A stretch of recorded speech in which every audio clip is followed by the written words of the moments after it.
Teman-teman sekalian, teman-teman sekalian, di sini saya akan menjelaskan sebenarnya penggunaan khusus aplikasi dari iPod ini, di mana sebenarnya ada beberapa bantuan-bantuan saat kita mau membeli saham menggunakan aplikasi. Jadi di aplikasi ini sebenarnya ada banyak bantuan-bantuan yang sekiranya bisa membantu kita saat akan melakukan pembelian. Sebelumnya saya akan sedikit menjelaskan dulu tentang penggunaan aplikasinya.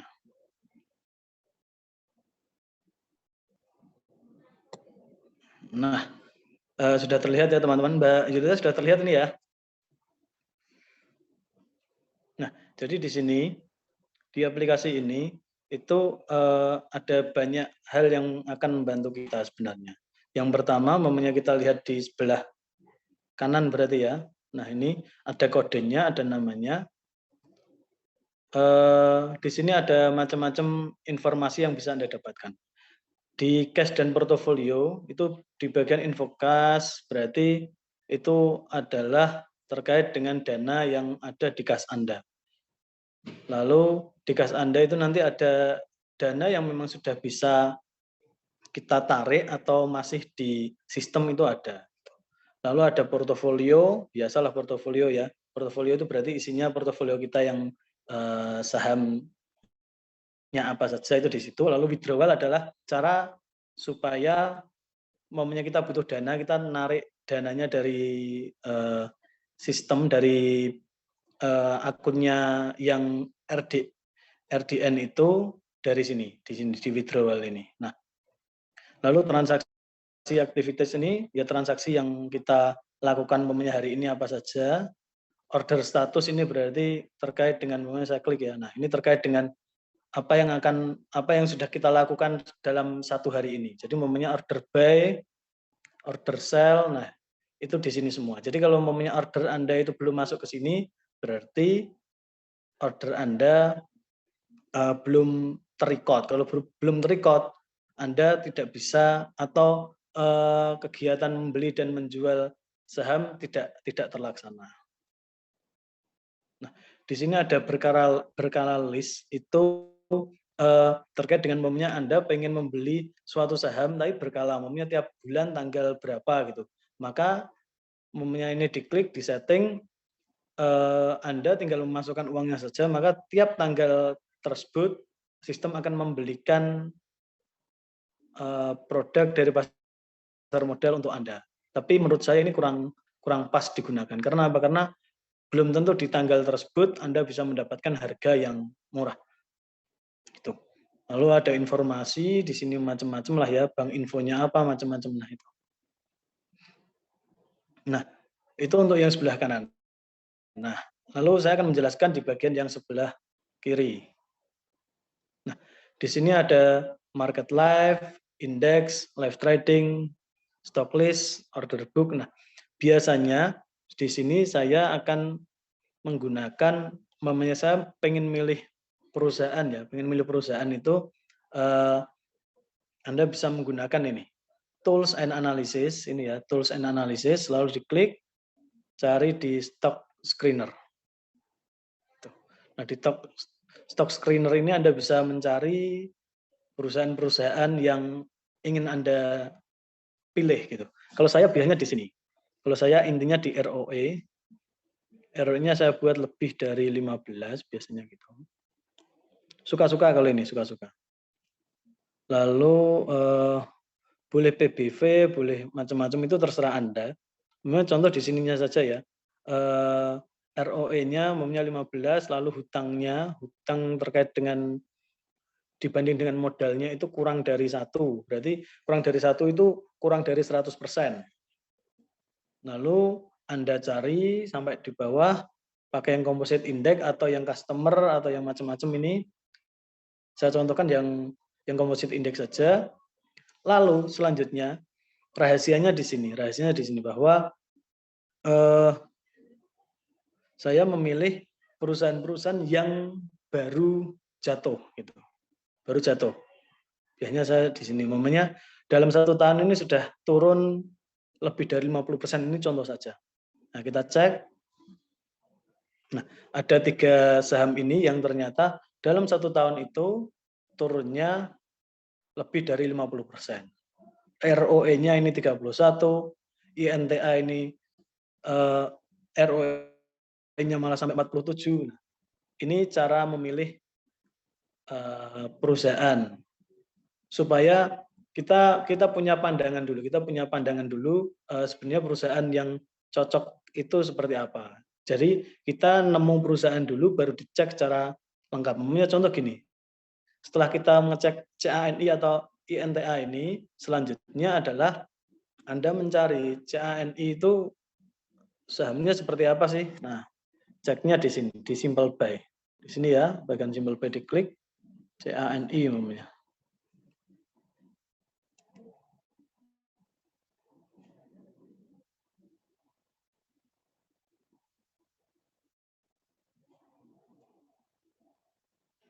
Nah, apakah ini perusahaan yang bagus, dicek lagi. Cek ini kan harganya hanya 178, kok murah banget gitu. Dicek lagi. Ceknya bisa di situ, bisa di fundamentalnya. Diklik fundamentalnya, sorry. CANI. Nah, di sini terlihat. Apakah ini perusahaan yang bagus atau tidak, dilihat dari sini. Dicek. Mulai dari cash-nya. Apakah dia punya cash? Di sini. Di bawahnya market cap itu ada cash. Nah, apakah cash-nya ini setiap tahun naik? Kalau naik berarti ini contoh perusahaan-perusahaan yang bagus. Lalu ekuitasnya. Total ekuitasnya. Dilihat total ekuitasnya. Oh, total ekuitasnya atau modalnya ternyata negatif. Ini berarti perusahaan yang nggak bagus. Tinggalkan. Kembali lagi masuk ke stock screener lagi. Cari lagi seperti itu. Nah, itu salah satu cara sebenarnya, salah satu cara supaya kita bisa mendapatkan perusahaan yang kita anggap saringannya ini sudah bagus dulu. Jadi kita nyaring dulu perusahaannya, oke, baru kita masuk ke perusahaan tersebut. Jangan kita beli dulu baru ngecek fundamentalnya. Nah, selanjutnya di sini banyak bantuan sebenarnya di sini, banyak bantuan terkait dengan saham-saham yang bisa Anda pilih. Contoh umpamanya sekarang yang lagi top apa sih di hari ini, di klik top market, maka akan keluarin lagi yang lagi keren apa nih. Nah, ini saham-saham ini yang lagi naik daun di hari ini. Itu dari transaksinya ini kalau top stoknya di sini. Nah, Bang Arto ini kayaknya yang sekarang jadi Bang Jago kalau nggak salah. Nah, ini lagi ngetren nih gitu. Nah, biasanya kalau yang suka menggunakan teknikal bisa menggunakan cara seperti ini. Awalan. Dicek dulu, oh lagi ngetren ini. Lalu candlestick-nya seperti apa gitu. Candlestick-nya seperti apa, apakah cocok atau enggak, itu selanjutnya. Tapi paling enggak kita sudah bisa melihat oh yang lagi ngetren yang mana gitu. Ini banyak pilihannya. Nah,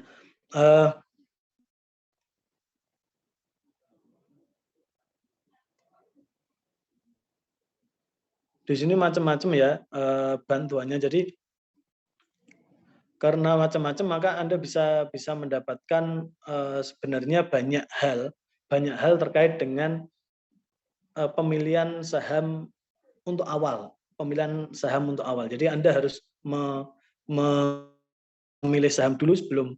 Jadi jangan nyari saham satu persatu, tapi kita pakainya ini aja. Pakainya apa namanya? Pakainya pakai stock screener supaya lebih mudah Anda bisa mendapatkan saham. Jadi Anda memikirnya adalah ini kita men-screening saham yang sekira-kira sesuai dengan kita, lalu baru dicek fundamentalnya. Di sini cek fundamental juga ada di sini. Umpamanya contoh kita ngecek sahamnya Telkom nih gitu. Telkom yang baru kemarin ini ya, baru kemarin kena OTT itu bosnya. Nah, ini fundamentalnya bagus enggak? Kalau saya lihatnya yang pertama adalah cash. Perusahaan yang tidak mempunyai cash saya tinggalkan gitu. Yang kedua adalah saya lihat hutangnya. Apakah hutangnya tinggi? Lihat hutangnya tinggi atau enggak di debt bagi equity, berarti di nomor 4 dari bawah. Nah, kalau isinya 1, ini menandakan bahwa hutangnya lebih besar daripada modalnya. Kalau saya meskipun ini BUMN, saya nggak tertarik dengan Telkom. Gitu. Di samping karena hutangnya banyak, ini di satu sisi Telkom ini perusahaan teknologi. Perusahaan teknologi itu biasanya membutuhkan luar biasa banyak dana yang harus dikeluarkan karena untuk upgrade. Contoh 4G belum merata di Indonesia, sekarang sudah ada 5G. Nah, itu dananya akan banyak terkuras untuk di situ, maka saya tidak suka dengan perusahaan-perusahaan seperti ini. Nah, pengecekan seperti ini penting supaya apa? Supaya kita bisa yakin dengan perusahaan tersebut. Nah, apakah di pasar modal apakah perusahaan yang bagus pasti dihargai mahal atau perusahaan yang jelek pasti dihargai murah? Enggak juga. Banyak juga saham-saham yang sebenarnya itu kinerjanya belum terlalu kelihatan, tapi karena lagi lagi heboh gitu, maka yang beli banyak. Contoh Antam, contoh Bank Jago, untuk contoh apalagi ya, Kalbe Farma itu kan dari sisi kinerja belum kelihatan karena masih tarafnya masih banyak beritanya, tapi fundamental kinerjanya kan belum kelihatan dalam 1 atau 2 tahun. Nah, itu sudah terlanjur meriah dulu. Ada juga perusahaan yang sebenarnya bagus. Saya contohkan ini. Ultra Jaya. Ultra Jaya yang jualan susu Ultramilk itu ya. Nah, itu dari sisi fundamentalnya cash-nya saja ini dibandingkan ini ya, dilihat dari 2019. 2019 itu cash-nya kita lihat di market cap-nya, di bawah market cap-nya itu 2019 kita ini dijadikan 12 bulan ya. Autonya tadi ini diklik, auto dibuat 12 bulan supaya informasinya lebih lengkap. Di sini terlihat bahwa di 2019 cash-nya itu 2 triliun. 2020 apapun perusahaannya banyak yang turun. Kita lihat memang turun karena apa? Karena pandemi. Nah, dilihat lagi dengan estimasi keadaan sekarang itu, maka di akhir 2021 ini annual atau di setahun kan, karena 2021 baru 3 bulan ya, sekitaran 3 bulan laporan keuangannya yang kuartalnya baru keluar itu diperkirakan nanti cash-nya itu 1,9. Jadi dibanding tahun 2020 ini Ultra Jaya ini cash-nya naik. Selanjutnya di bagian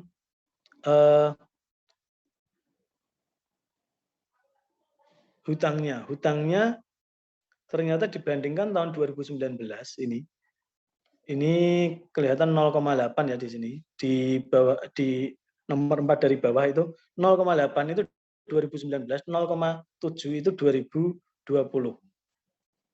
Sorry, 0,8 itu 2020, 0,7 itu 2021. Jadi diperkirakan bahwa ada penurunan jumlah hutang. Nah, ini yang menarik di sini bahwa dibanding 2019 ini hutang dari Ultra Jaya itu naik tinggi dari hanya 0,17 atau 17% naik ke 0,8 atau 83%. Nah, di sini kalau Anda hanya mengecek di sini fundamental jadi bingung.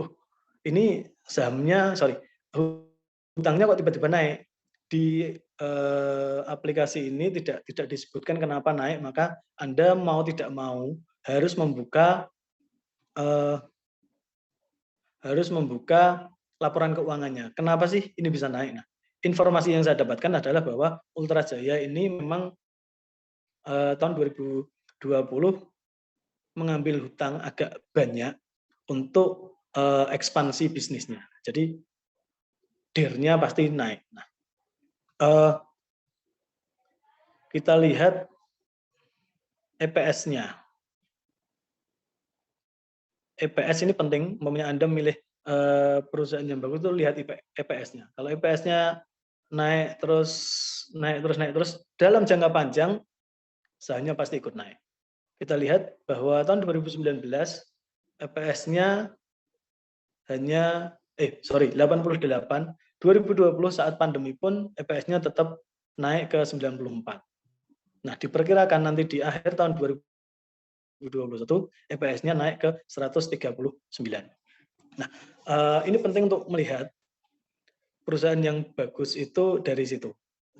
Beberapa hal dari situ. Nah, lainnya dari mana? Lainnya dari harganya. Jadi umpamanya Anda punya saham, sebagus apapun saham tersebut, kalau harganya sudah naik tinggi, itu jadi nggak bagus menurut saya. Jadi perusahaan yang bagus adalah perusahaan yang memang dari sisi fundamentalnya bagus, harganya juga bagus. Jadi kalau umpamanya Anda nemu perusahaan yang fundamentalnya nggak bagus, yang fundamentalnya bagus, harganya nggak bagus, maka jangan langsung disingkirkan. Saham ini Anda tunggu saja sampai ada koreksi. Kapan koreksinya? Nah, kita yang nggak tahu kapan, maka yang Anda butuhkan adalah Anda harus punya cash di RDN Anda. Jadi seumpamanya pas punya cash, lalu ditunggu sampai ada saham-saham yang incaran Anda sudah Anda watchlist ya namanya, sudah Anda incar, harganya kok jatuh, nah itu adalah kesempatan saat itu untuk beli saham. Contoh BRI di 2 hari yang lalu itu sampai 3.800, 2 atau 3 hari yang lalu sampai 3.800 turunnya, sekarang naik lagi ke 4.100. Nah, keadaan pas turun di 3.800 itulah saatnya untuk beli. Kalau sekarang sudah tertinggal karena harganya nanti sudah terlanjur naik, sudah terlalu mahal. Jadi mainnya kita tunggu saja sampai sahamnya itu turun. Dan adanya koreksi seperti itu biasa. Jadi umumnya saham sudah naik tinggi, lalu tiba-tiba turun agak dalam, itu saatnya untuk beli, lalu kita tunggu saja nanti sampai naik lagi. Contoh lagi HMSP juga kemarin sampai 1.400 beberapa waktu yang lalu, sekarang turun ke 1.200. Nah, ini adalah kesempatan beli HMSP. Gitu. Ini contoh saja. Lalu bagaimana sebenarnya cara beli saham? Nah, cara beli saham itu karena kalau Anda sudah punya ilmunya tapi nggak bisa cara belinya, itu ya susah. Yang pertama di klik stock, kita pakai yang simple buy dulu. Simple buy. Simple buy, klik, namanya Anda pengen beli apa ya? BBRI namanya. Tinggal diklik kodenya BBRI, atau kalau Anda nggak tahu nama kodenya diketik BRI gitu, nanti ketemu. Klik. Nah, di sini saya jelaskan terkait dengan harga. Nah, BRI sekarang harganya adalah saat di detik yang saya jelaskan saat ini harganya adalah 4.080, 4.070, 4.070, 4.080. Tiap detik kan bisa bergerak. Nah, lalu kita bahas di bawahnya. Di bawahnya adalah preview, itu maksudnya adalah harga kemarin, penutupan kemarin itu 4.040. Lalu ada change, ini adalah berubahnya dari kemarin ke sekarang itu berubah berapa poin, itu di sini ada 30 poin. Nah, 30 poin itu berapa persen sih? Itu 30 poin itu adalah change-nya adalah 0,7%. Kalau 40 poin berarti 1%. Nah, open di sini adalah harga pembukaan hari ini, high adalah harga yang yang terjadi pada hari ini tertinggi, low adalah harga terendah hari ini, lotnya yang terjual adalah 1 M atau 1 juta lembar, lalu value-nya adalah 415 miliar. Nah, rata-rata harga, kalau di rata-rata itu harga BRI saat ini adalah harganya naik turunnya itu ya, kalau di rata-rata titik tengahnya adalah di 4.098. Nah, kalau Anda pengen beli, itu kalau Anda pengen banget beli, maka belilah di atas harga las. Di harga las ini adalah 4070, maka belilah di harga 4080. Anda tidak bisa beli di 4071, 4072, 4075 itu nggak bisa, harus mengikuti yang di bawah ini. Yang di bawah ini. Kenaikannya adalah 10 gitu, karena sudah harganya sudah 4.000 ya, di atas 1.000 itu naiknya 10. Nah, kalau pengen beli banget, belilah di atas harga las. Gitu. Sama kalau Anda pengen jual, namanya pengen jual itu jualah, kalau jual di bawah harga las itu pasti cepat banget dapatnya. Nah, kalau Anda beli di saat sesuai dengan harga lasnya, maka Anda harus nunggu antrian. Nah, antrian di 4070 itu adalah ada 30 lot yang mau menjual. Tapi kalau di harga, aduh ini geser ini, harganya 4060. Nah di sini bidnya ini, di sini adalah harga tunggunya di 8.000. Ini gerak terus ya, karena gerak terus, maka nah ini bidnya di 7.000 lot, maka Anda kalau mau beli harus antri sampai 7.000 lot itu sudah terjual, baru Anda bisa dapat antrian itu. Nah, kalau Anda sudah pengen beli, ini lotnya diklik, lotnya namanya 5 gitu kan, dan muncul 5, total uangnya ini harus, total uang ini harus lebih kecil daripada dana yang Anda punya, karena Anda tidak punya rekening margin itu, maka tidak bisa menggunakan kalau uangnya kurang dari yang ingin Anda belikan. Gitu. Nah, setelah ini diisi semua, tinggal di-submit. Nah, masuknya kemana? Masuknya langsung Anda lihat ke transaksi activity.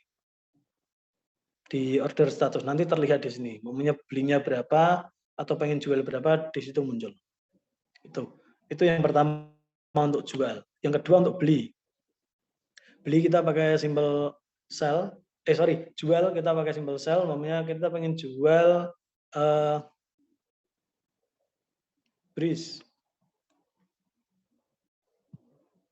Nah, di sini sudah terlihat, tadi sudah saya jelaskan juga, tinggal ngisi lotnya berapa, mamanya lotnya ngisinya 80 lot. 800 lot wes, atau 89. Tinggal di done, lalu nanti Anda akan dengan di harga 185 ini Anda akan mendapatkan uang 16.776.500 rupiah, tinggal di-submit. Lalu nanti dicek di sini, apakah transaksinya sudah selesai atau belum di sini, di order status. Kalau di sini belum match, nanti di sini ada kodenya. Momen sudah done di sini, sudah done, maka di sini ya sudah done di sini, sudah terlihat done-nya berapa. Momennya Anda jualnya tadi kan 89 lot. Kalau di sini sudah 89 lot, maka semuanya berarti sudah terjual di situ. Nah,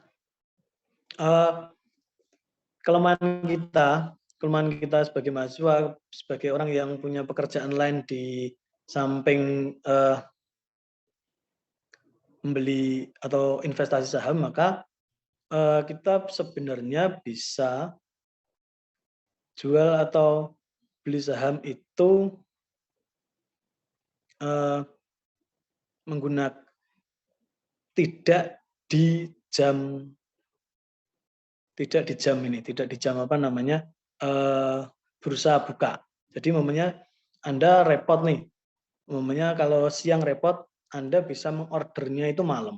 Saya contohkan masuk ke ini ya, masuk ke stok, lalu masuk ke Robo Newstax. Nah, ini diketik dulu sama kodenya namanya Ultra Jaya, ULTJ. Klik. Lalu kondisinya adalah Anda pengen belinya di harga namanya nah gini. Ini boleh lebih besar atau lebih kecil. Kalau saya sukanya kalau beli pakainya yang kurang dari. Karena apa? Karena siapa tahu besok turun itu kita tetap bisa ngantri di sini. Nah, ini pakai yang simple. Lalu ini kondisinya seperti ini ya. Kondisinya seperti ini. Lalu masuk ke action. Action kita masuk ke umpamanya pengen beli berapa lot? Umpamanya 20 lot. Oke. 20 lot asumsinya adalah dana yang dibutuhkan di bawah sini itu adalah 3.090.000. Lalu masuk ke validity dan notifikasi. Nah, di sini ada active periodnya. Ini nggak usah diganti kalau saya, ini nggak usah diganti. Condition validnya yang kita ganti. Momennya Anda pengen beli untuk besok, maka diklik hari Rabu. Tapi besok kan libur, maka daripada lupa belinya, Anda belinya untuk hari Kamis gitu.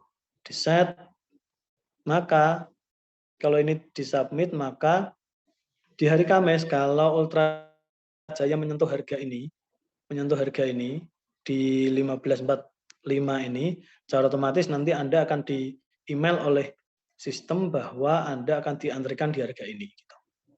Nah, kalau pas dapat antriannya, maka sahamnya langsung masuk ke portofolio Anda tanpa Anda harus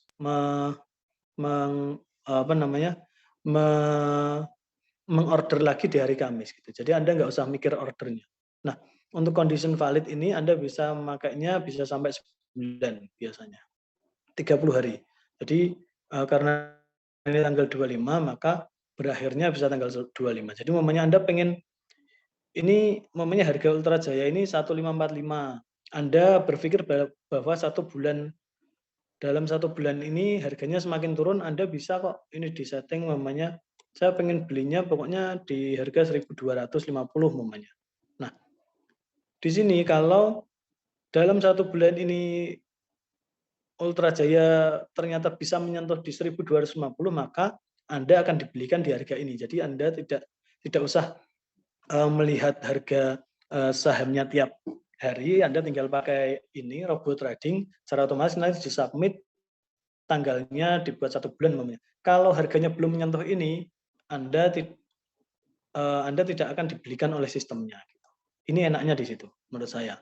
Nah, di sini settingnya itu nggak harus di jam kerja. Jadi namanya malam atau sore atau pagi setelah subuh Anda bisa order untuk yang ingin Anda inginkan. Namanya untuk hari besok atau untuk lusa itu bisa. Gitu. Enaknya di situ. Nah, hal yang sama juga terjadi saat Anda pengen jual ya sama. Diklik robot tradingnya, lalu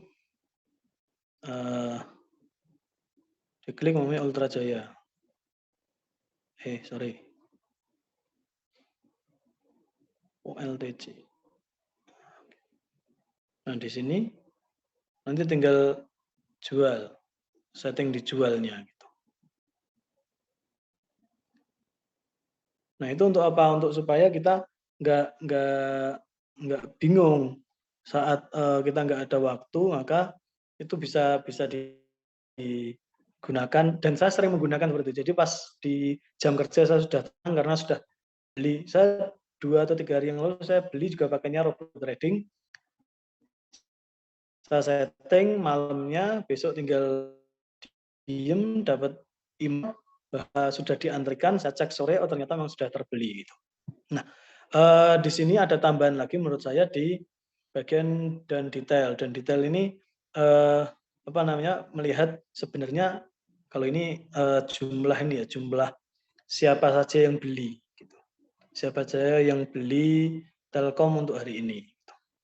Nah, yang lebih mudah adalah Anda lihat di Corporate Action and RUPS. Jadi di sini Anda nanti bisa terlihat, namanya Telkom ini RUPS-nya kapan sih gitu. RUPS-nya Telkom itu 28 Mei. Biasanya kalau sudah setelah RUPS itu nanti pembagian dividen. Namanya BBCA. BBCA, oh kok nggak ada datanya, berarti RUPS-nya sudah dilakukan karena BBCA atau Bank Sentral Asia atau BCA itu sudah melakukan RUPS kemarin dan sudah pembagian dividen. Nah, di sini di corporate action ini tidak hanya terkait dengan RUPS, bisa saja ada corporate action yang lain di sini. Jadi di sini nanti informasinya jelas. Nah, di sini ada target price, umumnya Anda pengen beli sahamnya BRI, atau Telkom lah, Telkom. Itu target price-nya berapa sih gitu. Target price-nya Anda bisa lihat di sini per apa namanya? Per sekuritas itu punya target price sendiri.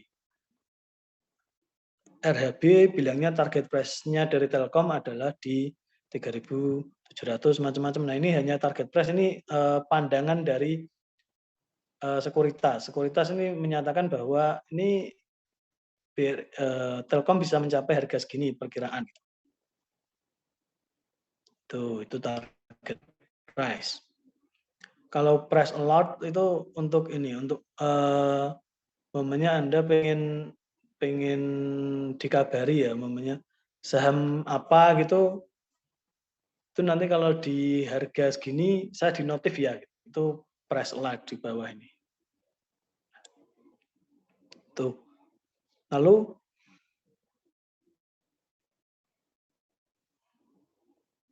saya akan nambah penjelasan tentang kalender. Nah, di sini ada kalender. Nah, di kalender ini Anda bisa menemukan berbagai macam hal terkait dengan perusahaan. Contoh tanggal 25 Mei ini, maka yang nyetor cash dividend atau yang mendistribusikan dividen itu Astra, IRA, Adro, itu yang mendistribusikan. Berarti hari ini adalah orang-orang yang sudah tercatat sebagai pemilik Astra itu hari ini dapat dividennya. Nah, RUPS ini berarti menandakan hari ini perusahaan-perusahaan mana saja yang melakukan RUPS. Ada PTPP, Adikarya, MDKA, macam-macam era. Nah, ini RUPS. Jadi hari ini perusahaan-perusahaan itu yang melakukan RUPS. RUPS itu biasanya nanti ada kegiatan terkait dengan mau dibagikan berapa sih dividennya. Nah, itu lalu di sini ada dividen, kok ada CUMDIT. CUMDIT ini GHON, itu maksudnya adalah GHON hari ini adalah hari pencatatan siapa investor siapa saja yang akan mendapatkan dividen. Nah, batasnya kapan? Batasnya adalah di jam 4 nanti. Di jam 4 nanti yang masih memiliki GHON sampai tanggal 27 ya. Yang akan mendapatkan, yang tercatat di tanggal 27 itu di akhir jam 4 sore itu masih memiliki sahamnya GHON, orang-orang tersebut yang akan mendapatkan dividen. Itu CUMDIT. Kalau ex-date itu berarti kalau ada ex-date ya, jenengan nemu ada CUMDIT, ada ex-date. Ex-date adalah batas di mana di situ orang punya saham atau enggak itu sudah enggak tercatat. Intinya adalah di CUMDIT-nya. CUMDIT-nya berarti Anda punya saham di penutupan CUMDIT, Astra gitu ya. Cum date-nya hari ini, maka jam 4 sore Anda masih punya sahamnya, meskipun belinya baru siang ini, itu tetap mendapatkan dividen. Lalu besok sudah Anda jual itu nggak masalah. Ex-date karena itu sudah ex-date sudah lewat, maka Anda akan tetap mendapatkan dividen. Jadi yang dapat dividen itu bukan yang menyimpan dananya dalam 1 tahun, tapi yang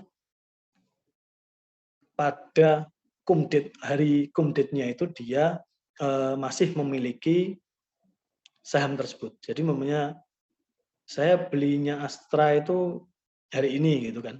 Cum date Astra adalah 25 Mei mamanya. Maka saya mamanya belinya hari ini saja ya, atau nanti sore jam 3:30 saya beli gitu. Nah, asal jam 4 ini saya masih pegang, sudah penutupan bursa, saya tetap mendapatkan dividen. Beda lagi kalau saya mamanya saya sudah hampir setahun mempunyai Astra gitu. Lalu tiba-tiba di sekarang tanggal 25 di cum date-nya saya jual. Meskipun jualnya itu jam 4 kurang dikit aja dan terjual, itu saya tidak akan mendapatkan dividen seperti itu. Nah, itu dari saya. Kita lanjut ke tanya jawab saja. Monggo. Mbak Yulita.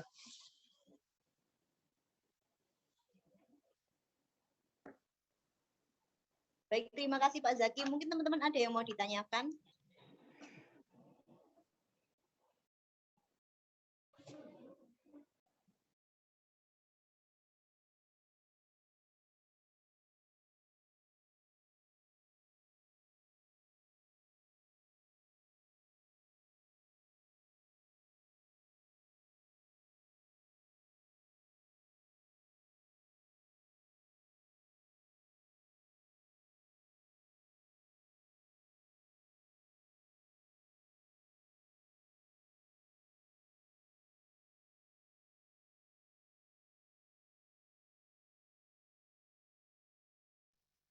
Bagi teman-teman yang mau bertanya, silakan tinggalkan pertanyaannya di kolom chat Zoom berupa nama, NIM, dan pertanyaannya.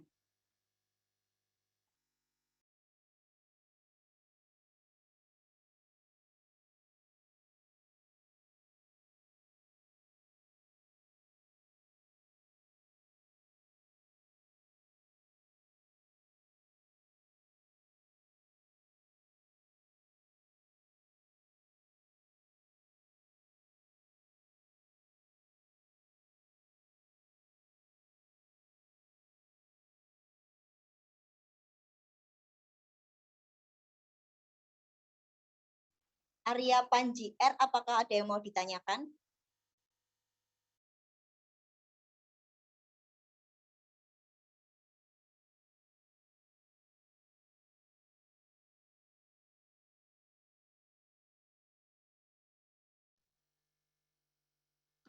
Pertanyaan dari Arya Panji R, Pak. Mau tanya perbedaan dari simple atau fast buy itu apa ya, Pak? Oke, baik. Terima kasih. Simple itu biasanya fokusnya ngikut apa namanya, lasnya. Tapi kalau yang fast itu kayak cara cepatnya supaya bisa mendapatkan sahamnya. Tapi menurut pengalaman saya ya, saya lebih nyaman pakai simple. Gitu. Takutnya apa? Takutnya kita pas pakai fast sudah terbeli ternyata sahamnya turun. Nah, kalau pakai simple itu kan kita masih antri, kayak kita nunggu antrian secara normal gitu loh. Jadi lebih aman pakai simple. Lebih aman lagi, saya lebih nyaman pakai robo karena nggak usah bingung siang-siang harus ngeset apa namanya, ngeset transaksi gitu. Ngesetnya malam-malam kan di saat kita santai ya gitu. Jadi biasanya lebih fresh. Setelah kita ngecek apa namanya, fundamentalnya sudah oke, maka baru dieksekusi, besoknya tinggal santai gitu.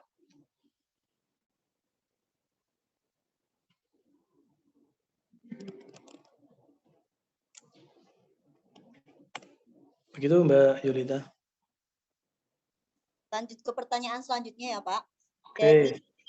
Prasakti Umi, izin bertanya, di IPOT saya ketika saya mau coba membeli saham berapa kali bertuliskan reject, ordered by, currently suspend. Artinya apa ya Pak? Dan bagaimana solusinya agar Oke. di saham? Terima kasih. Baik. Suspend itu berarti saham tersebut baru disuspend. Jadi saham tersebut tidak diperdagangkan. Gitu.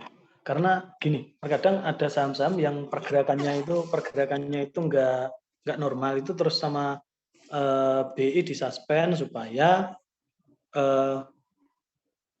katanya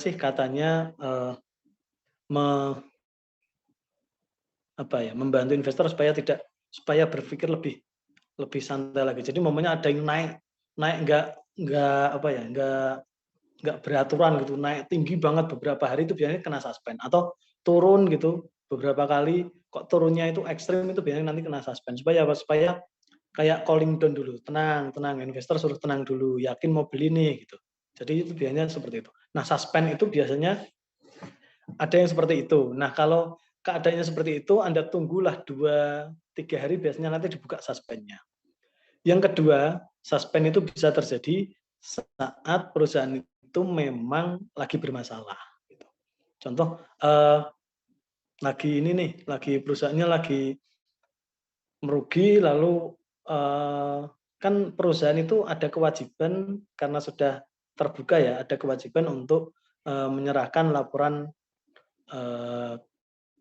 keuangannya di publik. Nah, itu kalau terlambat agak lama, itu biasanya nanti BI juga menyuspend perusahaan tersebut. Atau perusahaan yang mendekati pilot atau kena kena gugatan pilot, itu biasanya juga nanti disuspend. Nah, biasanya kalau jadi Anda pas suspend itu harus dicek dulu suspendnya kenapa nih gitu. Nah, kalau memang suspendnya ini karena kenaikan atau penurunan yang drastis, 2-3 hari dibuka. Tapi kalau suspend yang lain biasanya agak lama. Seperti itu jawaban dari saya. Baik, terima kasih Pak Zaki. Untuk pertanyaan selanjutnya dari Nurliana. Waran saham itu apa ya Pak? Terus kenapa saham mengeluarkan waran seperti Smartfren? Oke. Saya nanti tahu pertanyaannya. Bentar ya Mbak, saya baca.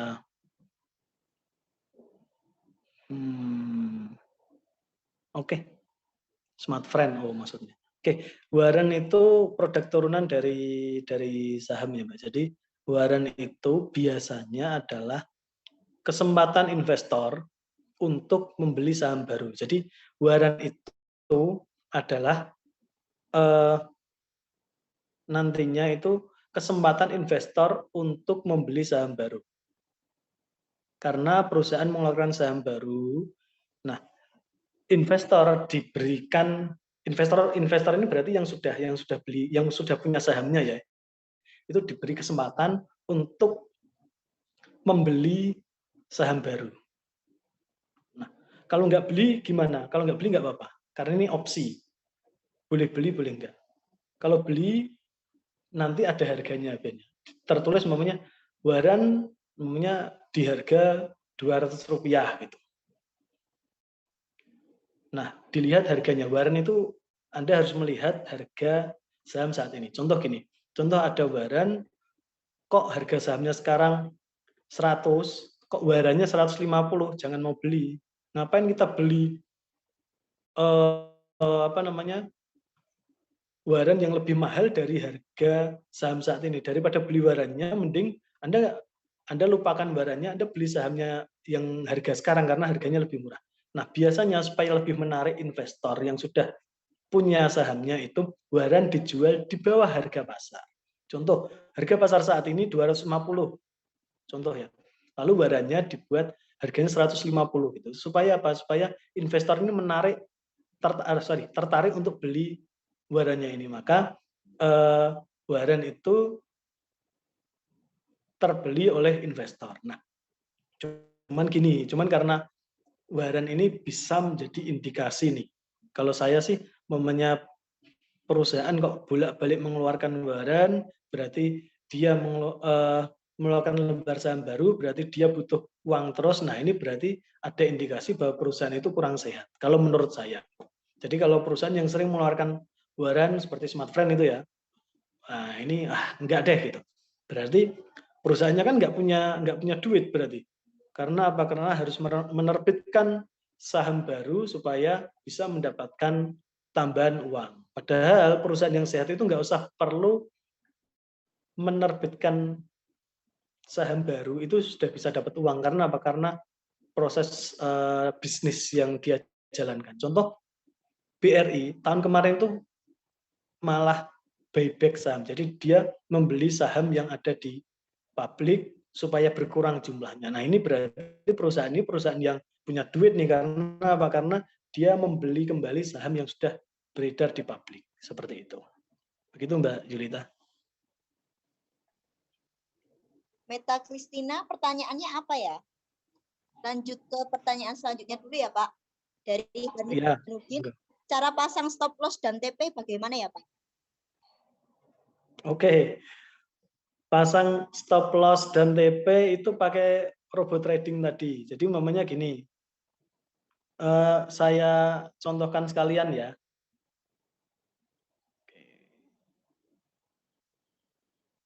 Saya contohkan. Gini. Umpamanya Kalbe Farma. Kalbe. Umpamanya nggak tahu ininya, kodenya diketik aja, nanti muncul Kalbe Farma. Nah, Anda perkirakan bahwa enakan, karena ini gini, sekarang itu tidak bisa memasang dua apa ya namanya, dua transaksi untuk satu ini. Jadi umumnya Anda punya Kalbe Farma, Anda setting di stop loss dan TP itu nggak bisa. Jadi salah satu. Nah, kalau saya cenderungnya adalah masangnya di stop loss-nya gitu. Stop loss-nya. Contoh namanya Anda beli Kalbe Farma di harga 1445, lalu Anda stop loss di harga namanya 1200 gitu ya. Ini contoh saja, bebas. Nah, dipasang 1200, lalu Anda set di validity dan notifikasinya umumnya dalam 1 bulan. Pokoknya sebulan ini kalau belum menyentuh angka ini, maka jangan dijual. Gitu. Itu ya.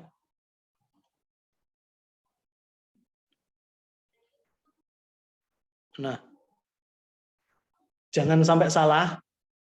Kondisinya adalah jangan yang hijau. Kalau mau jual untuk stop loss, maka diklik sell. Kecuali ini untuk mau beli. Nah, kalau ini untuk sell.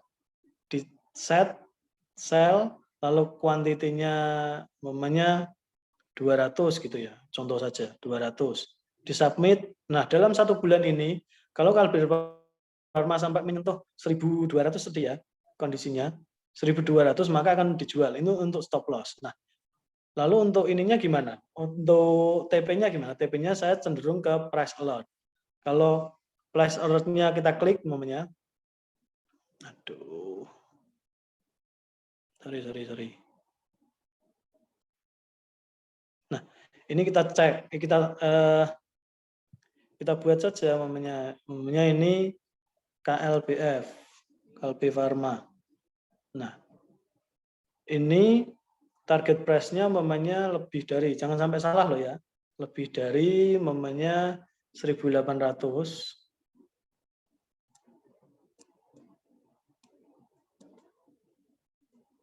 Maka saat mencapai di sini, Anda klik ini, apa namanya, centang itu, maka saat 1800 ada notifikasi. Biasanya notifikasinya lewat email atau bisa notifikasi di aplikasi, seperti itu. Itu jawaban dari saya, semoga membantu.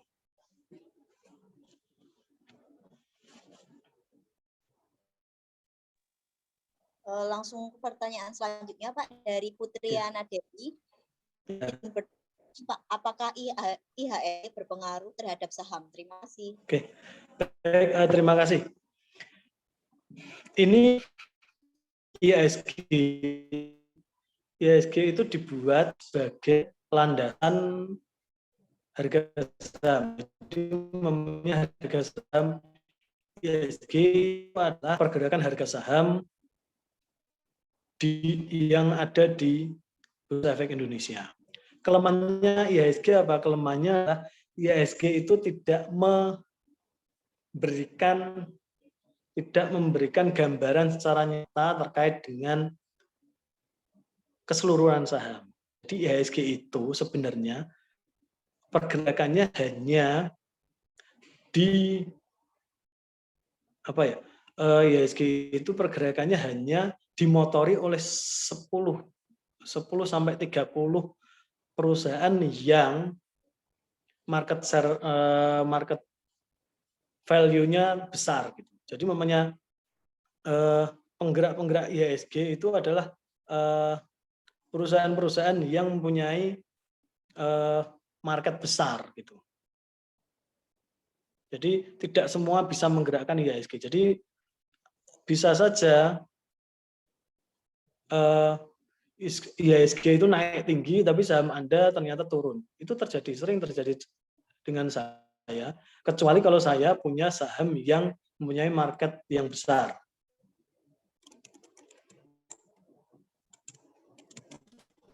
Nah, itu baru berpengaruh. Contoh umpamanya saya punya sahamnya BRI gitu ya. Saat BRI naik itu biasanya juga saat IHSG naik itu juga biasanya nanti harganya BRI juga ikut naik gitu. Karena BRI menjadi salah satu pendorong kuat tidaknya IHSG. Jadi semakin besar market kapital dari perusahaan, maka akan semakin kuat mempengaruhi IHSG. Nah, ini adalah jebakan IHSG menurut saya. Jadi kalau Anda punya perusahaan-perusahaan yang market cap-nya kecil, ya. Contoh kalau BRI, BCA itu kan memang market cap-nya besar ya. Astra itu market cap-nya besar, Unilever gitu. Maka itu biasanya mengikuti pergerakan IHSG. Nah, makanya saya tidak terlalu peduli dengan pergerakan IHSG. Yang saya pedulikan adalah pergerakan dari saham yang kita incer. Gitu. Paling enak gimana? Paling enak Anda melakukan target price tadi, price alert tadi, di setting momennya saya pengennya beli saham ini kalau sudah turun gitu kan. Nah, itu lebih nyaman daripada Anda hanya melihat IHSG. Soalnya sering nih di berita-berita ya, IHSG lagi naik gitu, ternyata Anda cek saham yang Anda punya ya tetap aja negatif kan gitu. Itu karena IHSG hanya digerakkan oleh dari 600-an nggak sampai 30 kok penggerak utamanya lah ya. Semuanya sih menggerakkan IHSG, tapi penggerak utamanya itu hanya perusahaan-perusahaan yang mempunyai market kapital besar. Maka hati-hati dengan IHSG. Saya fokusnya di saham. Kalau saham saya ini ya cek saja langsung sahamnya. Jangan lihat IHSG-nya. IHSG naik atau turun nggak jadi masalah. Saya pernah punya Kino. Kino itu, nah ini salah satu perusahaan yang lagi menarik menurut saya karena apa? Saham kinerjanya bagus, sahamnya lagi murah. Itu menarik. Jadi Kino itu pernah IHSG saat turun, Kino malah loncat naik sampai 4.000. Nah, ini bisa saja terjadi seperti itu. Jadi hati-hati dengan IHSG. Begitu. Pertanyaan selanjutnya dari Reishi, Pak. Iya. Izin bertanya, Pak. Di email saya suka mendapatkan email dari Indoprimer. Mon statement itu maksudnya bagaimana ya, Pak? Bentar.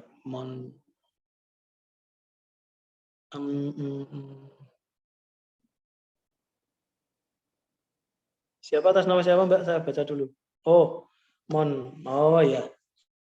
Itu ini sih, itu biasanya terkait dengan apa? Statement-statement ini intinya adalah apa namanya laporan. Sebenarnya laporan dari Indo Premier terkait dengan akun Anda sebenarnya. Itu enggak jadi masalah, itu cuma laporan kok gitu. Laporan. Ada juga yang laporan itu namanya Anda habis beli saham atau habis jual saham itu sorenya atau malamnya pasti dapat ini lagi, dapat apa namanya email. Namun statement itu yang disebulankan. Dalam sebulan itu apa namanya kegiatan apa saja yang Anda lakukan di Indo Premier itu tertulis di situ, begitu. Begitu Mbak Julita. Pertanyaan selanjutnya dari Nur Fadilah Ramadanti. Izin bertanya, saya punya saham BRIS pas di angka 250. Pengen saya jual cuman tidak jadi, Pak. Nah, sekarang turun menjadi 186.500. Menurut Bapak, apakah saya jual di angka itu atau apakah BRIS akan bisa jadi naik lagi, Pak, sahamnya? Jadi agar kita tahu saham suatu perusahaan akan naik atau turunnya seminggu kemudian bagaimana ya? Baik, terima kasih Mbak Nur Fadila ya. Jadi, nah ini. Yang jelas, sampai harga di saat ini pun menurut saya harga BRIS itu sudah terlalu mahal. Jadi happening-nya BRIS itu sudah lewat gitu loh. Maka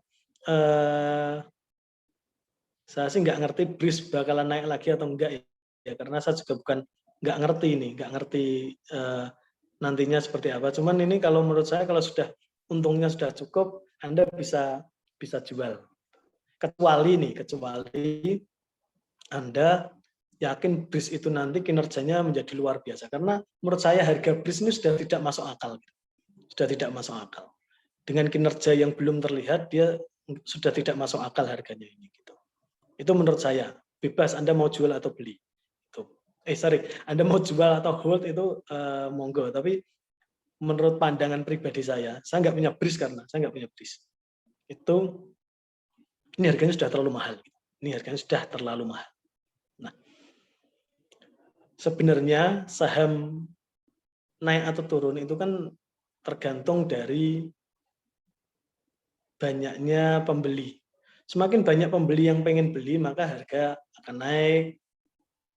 Kalau banyak yang jual, maka harga akan turun. Nah, untuk tahu saham akan turun atau naik itu seminggu kemudian atau bahkan sebulan kemudian itu nggak ada ilmunya itu, Mbak. Ilmunya ilmu kira-kira.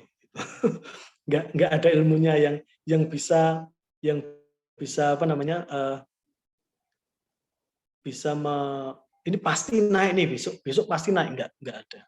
Pakai teknikal juga nggak bisa. Pakai fundamental itu diajarkan adalah caranya kita mengetahui perusahaan yang bagus saja. Tapi untuk mengetahui kapan naiknya nggak ada yang tahu. Seperti itu, Mbak. Jadi kalau pengen pakai teknikal, silakan belajar teknikal, itu nanti ada indikator-indikator sebenarnya. Meskipun nah ya namanya indikator ya pasti belum tentu benar, tapi ada ilmunya bagaimana ini kira-kira besok naik. Saya bilangnya kira-kira ya karena tidak ada yang tahu. Nah, teknikal ini kalau pengen mendalami ada nih teman KSPM ya Mbak Yulita ya, ada yang bisa lah di teknikal, Anda bisa belajar lebih dalam di situ. Kalau saya enggak orang teknikal ya, saya orang fundamentalis, sehingga naik turunnya itu saya enggak terlalu peduli hariannya. Jadi ya naik turun jangka panjang saja yang saya cek. Jadi momennya fundamentalnya oke, harganya lagi murah saya beli. Meskipun ternyata besok semakin turun ya sudah. Itu Mbak Julita. Untuk teman-teman belum ada arahan untuk absensi ya, jadi saya lanjutkan sesi tanya jawab dulu, baru nanti kita masuk absensi. Lanjut ke pertanyaan selanjutnya ya Pak. Baik.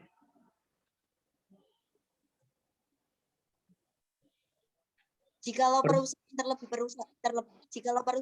terlebih perusahaan infrastruktur memiliki debt hampir mencapai 2% atau lebih menunjukkan bahwa perusahaan sulit untuk mengalami kenaikan dan rentan jika dibeli, Pak. Itu bagaimana, Pak? Oke. Ini maksudnya bukan 2% ya, maksudnya 2 kali. Debt-nya 2 kali. Jadi momennya modalnya itu 1 juta gitu, hutang dia adalah 2 juta gitu. Jadi 2 kalinya modal. Nah, untuk perusahaan-perusahaan infrastruktur itu memang seperti itu. Karena apa? Karena infrastruktur itu memang modelnya gini. Jadi dia kerja, lalu setelah pekerjaan 25% dijalankan, dia akan mendapatkan pencairan. Setelah 50% akan mendapatkan pencairan. Nah, karena dia dibayar di belakang, maka dia kan harus punya modal nih. Nah, ternyata modalnya nggak cukup, maka mau nggak mau dia harus mengambil hutang dari bank atau pembiayaan dari lembaga keuangan. Nah, itu biasa seperti itu, biasa. Maka untuk perusahaan infrastruktur berbeda. Kalau Anda melihat perusahaan infrastruktur, lihatnya adalah sudah berapa triliun atau sudah berapa miliar kerjaan yang akan dia dapatkan untuk tahun selanjutnya. Jadi umpamanya Anda membaca PT-PP itu sudah mendapatkan kontrak kerja sebesar 2 triliun, lebih tinggi daripada tahun kemarin. Nah, ini berarti PT-PP itu dianggap bahwa tahun ini kinerjanya kemungkinan lebih baik daripada tahun kemarin gitu. Melihatnya tidak bisa dari DER atau dari hutang. Yang tidak bisa dilihat DER-nya adalah infrastruktur, yang kedua adalah perbankan dan asuransi. Perbankan tidak mungkin ada perbankan yang DER-nya rendah. Jadi DER untuk perbankan itu dilewati. Karena apa? Karena bank itu dapat dananya kan dari nasabah yang melakukan tabungan dan deposito, maka itu dianggap sebagai sebagai hutang perusahaan. Maka DER-nya pasti tinggi, beda perhitungannya untuk bank. Begitu Mbak Salsabila.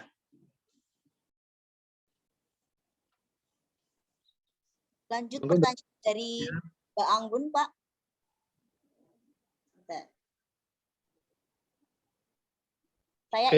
Saya ingin bertanya, Pak. Bapak Zaki tadi dalam melakukan pertimbangan pembelian saham kan melihat dari sisi fundamentalnya, bagian cash sama hutangnya. Tetapi beberapa waktu yang lalu saya melihat di YouTube sebagai bahan pertimbangan saya dalam membeli saham. Di situ disampaikan untuk melihat AUM dan NAV-nya. Kalau positif itu bagus dan bisa dibeli, begitu sebaliknya. Mungkin Bapak berkenan untuk menjelaskan terkait hal tersebut, Pak. Oke. Ini Mbak Anggun ya ini ya. Nah,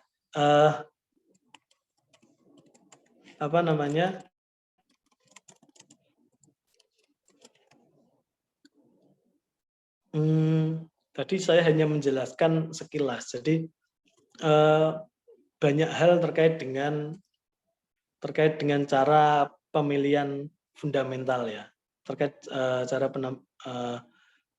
untuk fundamental. Jadi saya tadi hanya menjelaskan beberapa hal. Jadi ada panjang sebenarnya, dan kalau fundamental itu nanti harus buka laporan keuangan. Tidak, dan sebenarnya juga tidak terkait dengan AUM saja atau ini ya, NAF ya, karena AUM dan NAF itu kan khusus untuk reksadana, gitu. Nah, kalau lebih lengkapnya sebenarnya itu adalah panjang kalau untuk fundamental. Jadi bisa lihat cash-nya, bisa lihat kalau saya gampangnya dulu adalah lihat cash sama hutang. Kalau cash-nya itu positif, hutangnya kecil, lalu masuk ke ROE. ROE adalah gampangnya dia bisa mendapatkan keuntungan berapa sih dari modal gitu. Contoh namanya ada perusahaan kok ROE-nya itu 30%, maka itu umpamanya modalnya 1 juta, keuntungan dalam 1 tahun adalah 300.000. Gitu. Kalau ROE-nya sampai 150%, maka umpamanya dia modalnya 1 juta, keuntungan dalam 1 tahunnya adalah 1.500.000. Ini juga menarik, ROE. ROE, lalu ada cash-nya dilihat, hutangnya dilihat, ROA-nya dilihat, penjualannya panjang. Saya ada beberapa video yang di YouTube nanti bisa dilihat di situ, beberapa hal terkait dengan cara fundamental. Memang harus membaca laporan keuangan secara keseluruhan gitu. Tapi hasilnya biasanya lebih inilah. Lebih apa ya? Menarik lah gitu. Apakah setiap kita pakai fundamental pasti untung? Enggak. Saya pakai fundamental itu tidak pasti untung. Jadi sama dengan teknikal, cuman kita melihatnya adalah fundamental itu berarti kita minimal punya cash yang tidak digunakan dalam 3 tahun. Kalau Anda punya cash yang pengennya cepat-cepat naik, tidak bisa pakai fundamental karena fundamental butuh apa ya, pergerakan lebih lambat daripada teknikal. Maka fundamental biasanya digunakan untuk teman-teman yang memang punya cash untuk di atas 3 tahun supaya nanti perhitungannya, analisisnya itu sesuai dengan hasilnya. Jadi terkadang Anda beli sudah ketemu fundamentalnya bagus, harganya sudah murah, Anda beli bisa saja dalam beberapa hari atau beberapa bulan itu harganya masih turun, itu bisa gitu. Tapi nanti dalam jangka panjang biasanya akan sesuai dengan fundamentalnya. Fundamentalnya bagus, pasti harganya mengikuti fundamental. Dalam jangka panjang, saya bilang dalam jangka panjang. Seperti itu. Monggo. Sebelum melanjutkan ke pertanyaan selanjutnya, Pak, mungkin bagi teman-teman yang mau melakukan absensi, silahkan melakukan absensi di kolom chat Zoom dengan mengetikkan nama, NIM kelas, kemudian di screenshot dan dikirimkan ke link yang akan kami bagikan sebentar lagi. Lanjut ke pertanyaan selanjutnya ya, Pak. Ya.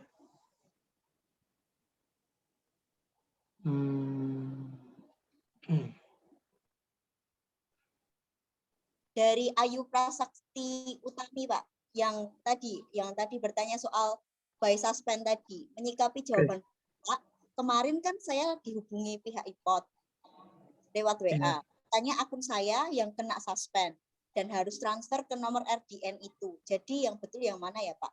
Dan bagaimana cara memilih saham untuk pemula? Terima kasih, Pak. Yang kena suspend akunnya ya. Coba, ini saya nggak ngerti nih kalau ketemunya sama iPod, pihak iPod nih, karena kok yang kena suspend kok akunnya, maka Anda sebisa mungkin menghubungi iPod lagi. Sebenarnya kenapa bisa disuspend, lalu cara buka suspendnya gimana, kenapa kok harus transfer ke nomor RDN itu. Karena saya nggak ngerti nih terkait dengan suspend. Dari suspend akun ya, kalau suspend perusahaannya kan seperti tadi, tapi kalau suspend akun, Mbak Yulita pernah dapat kasus ini, Mbak, suspend akun, Mbak? Kalau suspend akun kita ikut dimasukkan ke pengkinian data itu, Pak. Oh, pengkinian data. Ya. Oke, mungkin Mbak siapa tuh? Tuh momen lagi. Hilang nih pertanyaannya. Oke. Nah, Mbak Ayu gitu ya, Ayu Prasakti itu nanti minta tolong ke ini Mbak, ke KSPM, karena saya juga belum pernah merasakan suspend di akun karena Mbak. Dan kenapa harus transfer ke RDN itu saya juga nggak tahu. Gitu ya Mbak. Maaf ya. Nah, terus untuk cara memilih saham untuk pemula. Saham untuk pemula itu susah-susah gampang memang ya. Cuman yang jelas cari beberapa indikator terkait dengan saham tersebut, lalu belilah saat harganya mengalami koreksi. Kalau Anda bingung, ya wes BRI gitu. Kalau BRI sekarang belilah di bawah harga 3.900. Kapan terjadinya ya nggak tahu. Ternyata kemarin BRI pernah ke 4.500, sekarang jatuh ke sempat ke 3.800, lalu naik lagi ke 4.000. Jadi Anda bisa memilih, kalau paling gampang ya cari perusahaan yang bagus. Contoh yang bagus itu yang nggak usah ngecek lama-lama ya, kayak BRI, BCA, Ultra Jaya, Sido Muncul,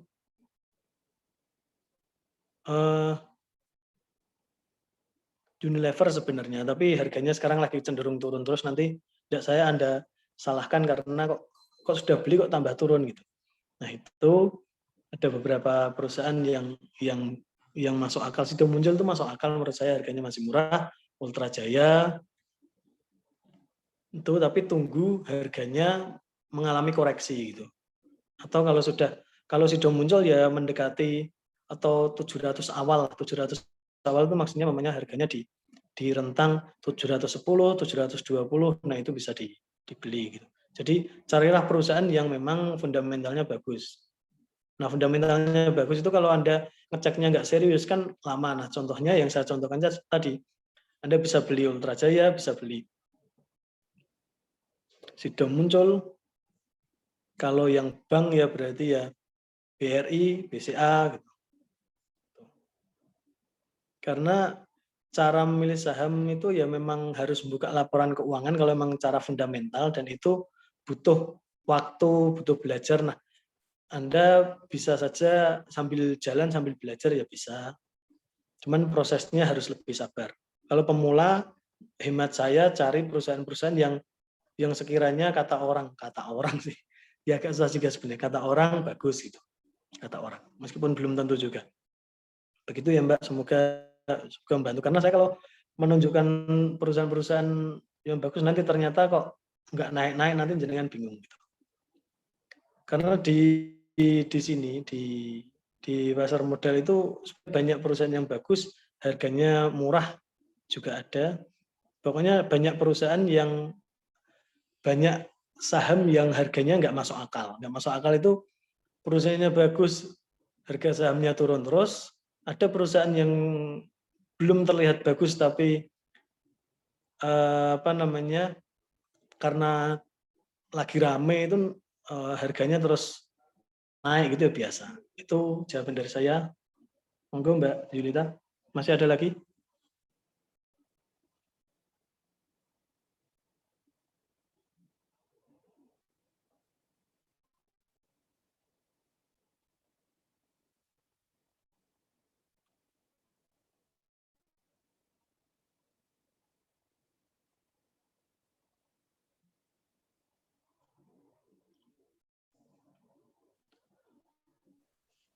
Mungkin ada lagi teman-teman yang mau ditanyakan sebelum kami cukupkan.